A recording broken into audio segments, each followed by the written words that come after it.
பெற்றால் தான் பிள்ளையா? Congrats doctor. உங்கள் சன்னுக்கு மெடிக்கல் சீட்டு கிடைச்சிருக்குன்னு கேள்விப்பட்டேன். ரொம்ப சந்தோஷம் டாக்டர். ராகவனுக்கு அன்று முழுக்க வாழ்த்து தெரிவித்தவர்களுக்கு பதில் அளிக்கவே நேரம் சரியாக இருந்தது. தர்ஷன் மெடிக்கல் சீட் மெரிட்டில் வாங்கும் அளவுக்கு மார்க் எடுக்கவில்லை என்பதே உண்மை.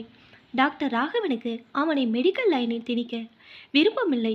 ஆனால் அவன் அம்மா சாந்தா கண்டிப்பாக மகனை டாக்டராக்க வேண்டும் என்று பிடிவாதமாக இருந்தால் வேறு வழி இல்லாமல் பல லட்சங்கள் கொடுத்து தனியார் கல்லூரியில் சீட்டு வாங்க வேண்டியதாயிட்டு தட்டு தடுமாறி படித்து முடித்தவன் தன் நண்பனின் தங்கை ஜெனிஃபரை காதலிப்பாக சொல்ல வீட்டில் பூகம்பம் வெடித்தது.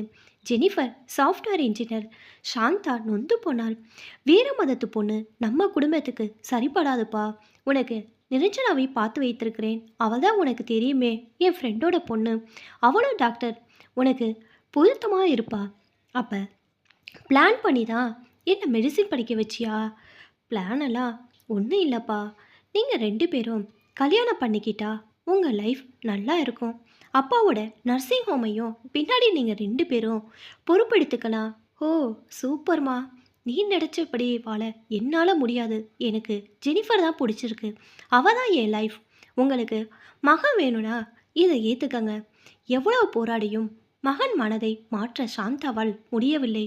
கல்யாணம் சர்ச்சில் நடக்க ராகவனும் சாந்தாவும் தங்கள் வருத்தத்தை வெளிக்காமிக்காமல் கிராண்டாக ரிசப்ஷன் கொடுத்தார்கள். காதலிக்கும் போது தெரியாத பிரச்சனைகள் கல்யாணம் முடிந்து வாழ ஆரம்பித்ததும் தெரிந்தது. செல்லமாக வளர்ந்த தர்ஷனுக்கு ஜெனிஃபர் குடும்பத்தோடு ஒத்துப்போவது கஷ்டமாக இருந்தது. ஜெனிஃபருக்கும் சாந்தாவின் ஆச்சாரங்கள் எரிச்சல் ஊட்டின. இதிலிருந்து தப்பிக்க லண்டன் ப்ராஜெக்ட் வந்தபோது அதை ஏற்றுக்கொண்டு வெளிநாடு செல்ல முடிவு பண்ணினாள். தர்ஷன் அங்கே ஒரு ஹாஸ்பிட்டலில் வேலை வாங்கி கொள்ள லண்டனிலே செட்டில் ஆனார்கள். கடமைக்காக வருடம் ஒரு முறை இந்தியா வந்து பெற்றோரை பார்த்து விட்டு போனார்கள். அதுவும் எந்த ஒத்துதலும் இல்லாமல். ஓரிரு முறை மட்டுமே சாந்தாவும் ராகவனும் லண்டன் போய் வந்தார்கள். அதுவும் பேரப்பிள்ளை குழந்தைகள் பிறந்த சமயத்தில். எப்போவுமே ஒரு ஏக்கம் மனதில் இருந்தது. ஒரே மகன் என்று செல்லம் கொடுத்து கெடுத்து விட்டோமோ என்று வருந்தினாள். பேர குழந்தைகள் இருந்தும் அடிக்கடி பார்க்க கொடுத்து வைக்கவில்லை என்ற ஏக்கம் மனதில் இருந்தது. டாக்டர் ராகவனுக்கு மகன் மருமகளும் டாக்டராக இருப்பதற்கு நர்சிங் ஹோமை கவனிக்க உதவினாள். எவ்வளோ நன்றாக இருக்கும் என்ற ஆதங்கம் வரதான் செய்தது.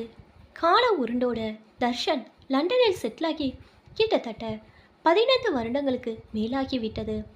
என்ன சாந்தாம்மா, பிபி எகிரி கிடக்குது, அண்ணன் ஞாபகம் வந்துருச்சா என்று கேலி பண்ணிக்கொண்டே மாத்திரையை எடுத்து சாந்தாவின் கையில் கொடுத்தான் டாக்டர் ராஜேஷ். அட போப்பா, உனக்கு எப்போவுமே கேலி தான். உன் அண்ணனுக்கு அவன் பொண்டாட்டி பிள்ளைங்க தான் முக்கியம். என்னை பற்றி நினைக்க ஏது நேரம் என்றால் வருத்தத்தோடு. நீங்கள் வருத்தப்படக்கூடாது என்று தான் தினமும் பேஷண்ட்டை பார்த்துவிட்டு இங்கே வந்து உங்கள் கூட இருக்கிறேன், சாப்பிட்றேன். ஆனால் இங்கேயே தங்கி இருக்க சொன்னால் மட்டும் கேட்க மாட்டேங்கிறியே. அதுதான் எனக்கு உன்கிட்ட பிடிக்கலை.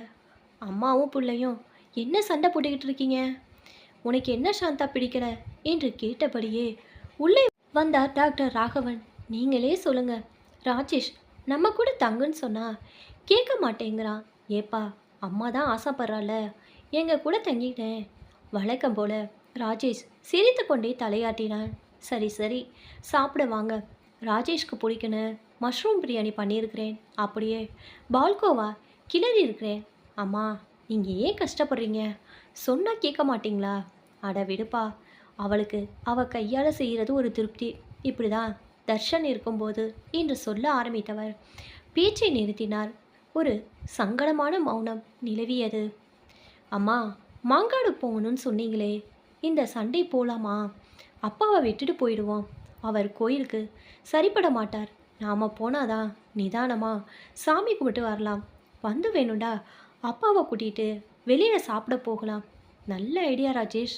நாம் வெளியில் போய் ரொம்ப நாள் ஆகுது. இந்த வாரம் கண்டிப்பாக போவோம் என்றால் சந்தோஷமாக. தர்ஷனை நினைத்து ஏங்கிக் கொண்டு இருந்தவர்களுக்கு ராஜேஷ் வரவு வாழ்க்கையில் ஒரு பிடிப்பை ஏற்படுத்தியது. அந்த வீடும் மெல்ல மெல்ல பழையபடி கலகலப்பாக தொடங்கியது. பணம் கொடுத்து மெடிக்கல் சீட் வாங்கி மகனை படிக்க வைப்பது மனதார ஏற்றுக்கொள்ள முடியாத ராகவனுக்கு மெரிட்டில் சீட்டு கிடைக்கும் ஃபீஸ் கட்ட முடியாமல் தவித்த ஏழை மாணவன் ராஜேஷ் அறிமுகமானான். அவனுக்கு ஆதரவு கொடுத்ததோடு 4 வருடங்களுக்கும் ஃபீஸ் கட்டு படிக்க வைத்தார். அம்மாவை தவிர பெரியதாக வேற எந்த உறவும் கிடையாது ராஜேஷ்க்கு. அவன் அம்மா 4 வீடுகளில் சமையல் செய்து குடும்பத்தை நடத்தி வந்தாள். மகன் காலேஜ் சேர்ந்த 2ஆம் ஆண்டில் அவளும் இறந்து போக ராஜேஷ் மிகவும் நொறுங்கி போனான். மகன் அருகில் இல்லாத சோகத்தில் இருந்த சாந்தாவும் தாயை இழந்த ராஜேஷும் பழக பழக தாய் மகனாகவே மாறிப்போனார்கள். ராகவன் வற்புறுத்த மேல் படிப்பையும் முடித்த ராஜேஷ் ராகவன் நர்சிங் ஹோம்லே வேலை பார்க்க தொடங்கினான். மகன் பாசத்திற்காக இயங்கும் அந்த தம்பதிகளுக்கு வளர்ப்பு மகனாகவே மாறிப்போனான். தர்ஷன் 1 வருட லீவில் வர முதலில் ராஜேஷுடன் நட்பு பாராட்டினான். அவன் அப்பாவின் நர்சிங் ஹோமில் அப்பாவின் வாரிசாக செயல்படுவதையும் வீட்டில் பெறாத பிள்ளையாக அம்மா அப்பாவின் பாசத்துக்குரியவனாக மாறிப்போனதையும் தாங்க முடியவில்லை.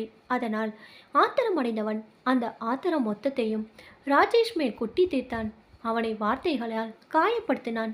அவனை மேலும் கோபப்படுத்த விரும்பாமலே டாக்டர் வீட்டில் தங்குவதை தவிர்த்து வந்தான் ராஜேஷ். அதுவும் தர்ஷன் இந்தியா வந்தால் ஏதாவது ஒரு காரணம் சொல்லி அந்த வீட்டை விட்டு சற்று விலகி நின்றான்.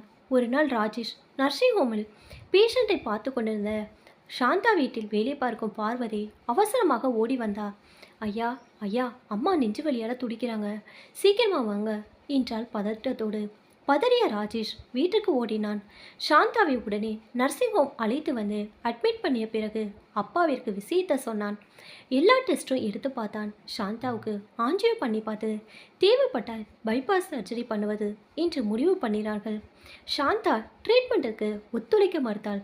ராகவன் டென்ஷனாக, அப்பா நீங்கள் போங்க, நான் அம்மாவை சமாதானப்படுத்துகிறேன், நீங்கள் டென்ஷன் ஆகாதீங்க என்றான் ராஜேஷ். அம்மா பயப்படாதீங்க, நான் கூட இருக்கிறேன், ஆன்ஜியோ பண்ணி பிளாக்கை எடுத்துட்டா ஒன்றுமே இல்லை, எனக்கு எந்த ட்ரீட்மெண்ட்டும் வேணாம், கடமையெல்லாம் முடிச்சாச்சு, இனிமே இருந்து என்ன பண்ண போகிறேன், ஆப்ரேஷன் எல்லாம் வேண்டாம், இருக்கு வரைக்கும் இருக்கிறேன், நான் போய் சேர்ந்தா அப்பாவை பார்த்துக்க நீ இருக்க என்றால் விகர்த்தியாக. அம்மா எப்படி சுயநமாக பேசுகிறீங்க பார்த்தீங்களா, போடா போ, பெரிய சுயநலத்தை கண்ட, கடமையெல்லாம் முடிச்சாச்சுன்னு சொல்கிறீங்க, எனக்கு பொண்ணு பார்த்து வச்சுருக்கேன், அதுவும் டாக்டர் பொண்ணு, இந்த வருஷம் கல்யாணம் பண்ணிக்கலான்னு சொன்னீங்க, என் பொண்டாட்டிய மாமியாராக நீங்கள் அதிகாரம் பண்ண வேண்டாமா, அப்புறம் அவள் குழந்தை உண்டானா யார் வளகாப்பு பண்ணுவா, பிறந்த நாள் கொண்டாடி குலதெய்வத்திற்கு பொங்கல் வைத்து மொட்டை போட்டு காது குத்தி அவன் கூறிக்கொண்டே போக கடகடவென சிரித்து விட்டாள் சாந்தா. ஏண்டா அதோட நிறுத்திட்ட, அதுக்கு சடங்கு கல்யாணம் சொல்லிகிட்டே போ என்று மேலுக்கு சொன்னாலும் உங்கள் உள்ளுக்குள் நினைக்கையில் ஒரு உற்சாகம் பெருக்கெடுத்து ஓடியது. எதெல்லாம் தர்ஷன் விஷயத்தில் செய்ய கொடுத்து வைக்கலையோ அதெல்லாம் ராஜேஷுக்கு செய்து பார்க்க மனம் துடித்தது. சரிடா, உனக்காக சர்ஜரிக்கு ஒத்துக்கிறேன், சூப்பர்மா சூப்பர், நீங்கள் ஒரே மாதத்தில் உடம்பு தேறி எனக்கும் அப்பாவுக்கும் மஷ்ரூம் பிரியாணி பண்ண போகிறீங்க பாருங்கள், உண்மைதாடா, உன் முகத்தை பார்த்து உன் பாசமான பேச்சு கேட்டு வாழணுன்னு ஆசை வந்துருச்சுடா. பெறாத தன் மகனின் கையை பிடித்து கொண்டாள் சாந்தா. விரும்புகிற இடத்தில் பாசம் கிடைக்கவில்லை என்றால் கிடைக்கிற இடத்தில் பெற்றுக்கொள்ள வேண்டியதானே, பெற்றாதான் பிள்ளையா என்று நினைத்து கொண்டாள் சாந்தா.